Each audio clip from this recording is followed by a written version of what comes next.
Bonjour, c'est Ludovic Leclerc, votre analyste pour le site Badjan Investor. Et comme l'année dernière, en début d'année, eh bien voici ma vidéo de prévision, de tentative de prévision en tout cas, sur les différentes indices et matières premières qu'on suit toute l'année dans le site. J'avais fait exactement la même vidéo début 2011, vidéo que vous pouvez retrouver facilement sur YouTube si vous allez sur la chaîne Badjan Investor. Elle a été réalisée au mois de janvier, début janvier 2011. Et donc on va repasser ici un peu les prévisions que j'avais pu faire et essayer de faire des prévisions pour l'année prochaine. Alors cette vidéo est une deuxième vidéo car apparemment la première il y a eu un problème de configuration micro et j'ai tenté d'améliorer celle-ci par des nouvelles configurations. J'espère que ça fonctionnera. Alors allons-y. On va commencer par l'indice SCP500. Je vous l'ai mis bien sûr en unité mensuelle, hein, ça ne sert à rien de nous faire des unités journalières ou hebdomadaires. Ce qui nous intéresse, c'est l'évolution sur le long terme. Et bien, cette barre verticale représente la fin 2010 et le début 2011. Et bien sûr, c'est la dernière bougie de décembre, du mois de décembre. Et on voit que la prévision que j'avais faite, signalée ici par cette ligne noire, était de rejoindre les 1400 points. Et bien, on est arrivé sur le SCP500 à un plus haut, à 1370 points. Ce qui est pas mal comme prévision. J'ai raté l'objectif de 30 points. Je pouvais pas deviner ce qui allait se passer au niveau européen, la crise des dettes qui allait se déclarer aussi rapidement, et le SCP qui consolidait une partie de l'année pour revenir ici sur les 50% de retracement de Fibonacci. 50% toujours un niveau très important, niveau pivot très important, et on voit qu'on va pouvoir terminer l'année. On va pouvoir terminer l'année sur au-dessus de ces 50% de retracement. Peut-être même, c'est bien parti, il reste plus qu'un jour de cotation. Si on est aujourd'hui jeudi le 29 décembre, il ne reste plus qu'un jour et on va terminer au-dessus des 61% de retracement de Fibonacci, au-dessus des moyennes mobiles. Et donc c'est de bon augure pour une poursuite de la hausse, en tout cas pour le début d'année prochaine. Nous verrons les objectifs de l'année prochaine en fin de vidéo. On va d'abord passer en revue tout ce qui s'est déroulé pendant l'année avec les prévisions et ce qui sont réellement passé. Alors sur le CAC 40, j'avais pas vraiment fait de prévision spécifique au CAC 40, j'avais fait une prévision sur le BEL 20 qui était mon indice de référence, et donc sur le BEL 20 j'avais signalé qu'on devait rejoindre la M100 et qu'on devait peut-être pouvoir poursuivre au-delà de cette M100. La M100 était cette ligne jaune, je vais vous agrandir. Voilà, je vous agrandis un peu le graphique. Donc la M100 est ici matérialisée par la jaune. Donc le premier objectif était atteint directement au mois de février. On a eu un contact avec la M100. On a été rejeté au mois de mars. Et depuis le mois de mars, on ne fait que descendre pour revenir sur une zone de support à 2915 points. C'est une zone qui tient depuis le mois d'août. Les 2915 points qui ont déjà été testés et travaillés plusieurs fois. Et la bougie hebdomadaire mensuel termine toujours au-dessus de cette zone. Donc on voit malgré tout qu'on va terminer ici en dessous des 23% de Fibonacci. On est sous des moyennes mobiles qui sont baissières. Donc ces moyennes mobiles baissières, eh bien on a dit qu'on est en phase baissière, et si les 2900 peuvent tenir, eh bien on pourra espérer un retour aussi pour le début de l'année prochaine. Nous verrons ça un peu plus loin. Alors continuons avec le pétrole. Bien, pour le pétrole, ma prévision pour 2011 était que nous allions facilement nous retrouver au-dessus de 100 $ et rester toute l'année. Chose qui était faite. Vous voyez cette ligne des 100 $ matérialisée par cette ligne foncée. On va s'agrandir un peu le graphe. Voilà.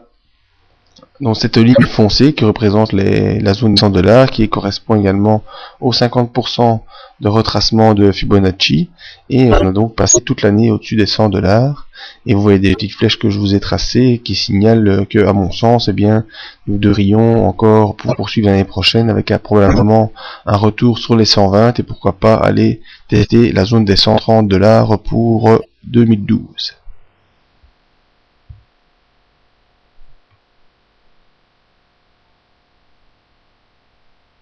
Ah, je cherchais après mon graphique de l'or.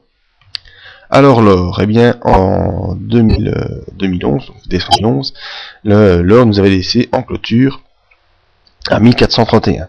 Donc mon premier objectif était de rejoindre rapidement les 1500 $, avec une possible zone de consolidation à ce niveau-là, et mon deuxième objectif était de faire une poussée jusque 2000 $.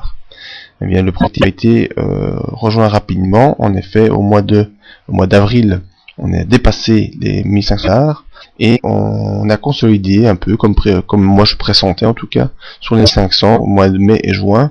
On est revenu en clôture à 1508, une clôture mensuelle. Ensuite on a pu repartir, on est reparti et on a été faire des plus hauts vers le plus haut 1927 $. Donc voilà, temps de 1400, vous avez prévu moi 600 $ de hausse, 600 $ de hausse, et on fait que 527. Excusez-moi si on n'a pas atteint l'objectif. Enfin, je trouve ça quand même pas mal comme prévision. Et depuis, eh bien, on revient. On est sur cette zone des 1500 $. On est en train de faire une belle consolidation. Et à mon sens, on devrait pouvoir poursuivre cette consolidation jusqu'à la M20 qui gravite actuellement en mensuel vers les 1471 $. Et après ce retour sur la M20, il y a un possible compte avec cette ligne verte, une ligne de soutien oblique, et pourquoi pas en 2012 prévoir un retour, en tout cas assez marqué de l'or, pour aller une nouvelle fois retester la zone des 1820 $. Alors je suis un peu moins optimiste sur l'or, même si c'est une valeur qui reste totalement haussière. On voit bien le graphique ici qui est vraiment haussier, on est toujours au-dessus, dans la zone supérieure des bandes de Bollinger, on est au-dessus des moyennes mobiles qui sont toutes ascendantes, et il n'y a actuellement pas de signaux baissiers sur l'or, en tout cas depuis 2009, c'est une grosse accélération haussière qui est en cours, même si on a un possible contact avec la M20 qui devrait arriver, eh bien le cours de l'or devrait encore poursuivre son évolution haussière. Donc l'objectif 2012, rejoindre les 1830 $. Petit retour en arrière. Donc l'objectif sur le pétrole qui avait été atteint cette année, c'est-à-dire une année au-dessus de 100 $, pourra encore connaître à mon avis en 2012 un pic vers les 120 et même une poussée possible vers les 130 $.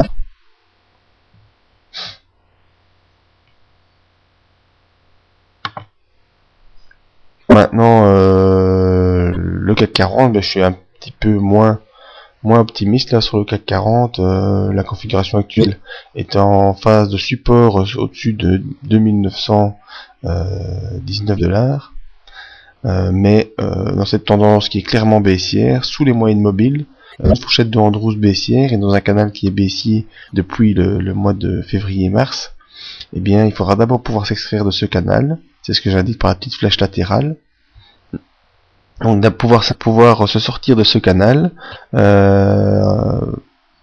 rester au-dessus de la médiane de Andrews, ici la médiane de cette grande fourchette de Andrews, essayer de rebondir et passer le niveau des 23% de Fibonacci, et là on aura une zone ici qui va être difficile à franchir, la zone des 3500 points, qui correspond au haut de cette fourchette de Andrews et qui correspondra certainement déjà à un contact avec la M20 baissière, la M20 mensuelle baissière. Et donc ici sur le CAC 40, j'espère pas beaucoup plus qu'un tour en test des 3500 points. Pas très optimiste, mais actuellement je vois pas d'autres signaux très optimistes sur le CAC 40. Par contre, configuration différente sur le S&P 500, qui lui, depuis 2009, fait des plus hauts de plus en plus hauts, et de faire entre 2010 et 2011 un plus bas, moins bas. Donc il faudrait aller pouvoir franchir ici la zone des 1362 $ pour pouvoir poursuivre la hausse et aller rejoindre l'objectif potentiel vers les 1500 points. Donc mon objectif pour 2012 sur le S&P 500 est simplement de rejoindre les 1500 points lors d'une poussée acheteuse. Donc voilà, c'était mes prévisions 2012 pour nous rejoindre sur le site pour avoir ces analyses qui sont effectuées de manière hebdomadaire. Aussi un briefing tous les matins pour une révision des points essentiels, des points techniques essentiels sur le CAC 40, le BEL 20, le S&P 500, l'or, l'argent, le dollar. Oui, comme déjà la dernière fois, j'avais oublié l'euro-dollar. On va vous le rechercher tout de suite. Prévision de l'euro-dollar, ça. J'ai plus tellement l'habitude de vous faire ça. Alors, j'avais pas fait de prévision l'année dernière sur l'euro-dollar, mais en tout cas, j'ai commencé à faire les analyses techniques de l'euro-dollar suite à une forte demande depuis le mois d'août. Et depuis le mois d'août, moi, je suis baissier sur l'euro-dollar avec un objectif long terme pour 1.16 ici. On voit que cette flèche qui dirige le cours est une grosse accélération au mois de septembre. Ici, on a eu une phase de rebond au-dessus de la M100 et on est actuellement enfoncé la M100, donc on est sous les moyennes mobiles. Il n'y a plus grand chose qui retient l'euro-dollar et cette baisse devrait encore s'accélérer. Alors on avait pris un turbo, en tout cas sur le site, un petit turbo sur l'euro-dollar qui a été très bénéfique encore aujourd'hui. L'objectif des 1,28,7 a été à ce jour.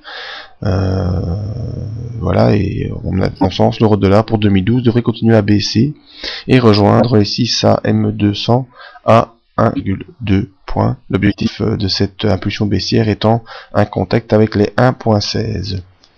Voilà, je suis baissier donc sur l'euro-dollar pour 2012. Toutes les autres infos disponibles sur le site, une adresse pour vous poser vos questions aussi, quant à l'analyse technique ou d'autres valeurs que vous voudriez voir analyser. Merci de votre écoute, je vous souhaite une bonne année si vous écoutez encore ces vidéos en 2012 et en 2011 pardon, et une bonne année 2012, que tout soit bon pour vous, tant au point de vue familial, privé que économique. Merci et à bientôt.